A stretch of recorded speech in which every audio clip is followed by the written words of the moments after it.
वफाकी हुकूमत ने फ्रंटियर कांस्टेबलरी खैबर पख्तूनख्वा की तंजीमी नौ की तैयारी मुकम्मल कर ली।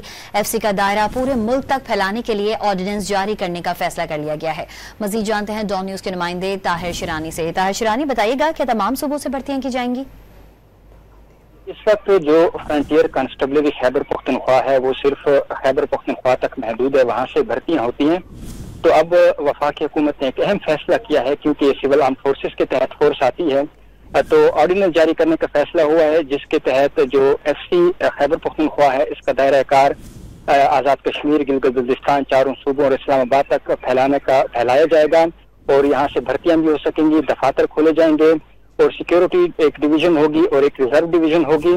और इसके साथ वफाकी काबीना ने इस हवाले से फ्रंटियर कांस्टेबलरी एक्ट 2015 में तरमीम की मंजूरी दे दी है। वजारत दाखिला की समरी की सर्कुलेशन के जरिए वफाकी काबीना ने मंजूरी दी है।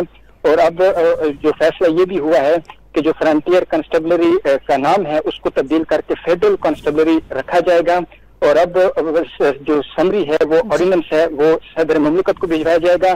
सदर मुमलिकत की मंजूरी के बाद ऑर्डिनेंस जारी किया जाएगा, क्योंकि इस वक्त कौमी असेंबली और सेनेट सेशन में नहीं है, तो ये फैसला हुआ कि ऑर्डिनेंस जारी किया जाएगा और उसके बाद इसको बाकाज़ाब्ता एक्ट की सूरत दी जाएगी।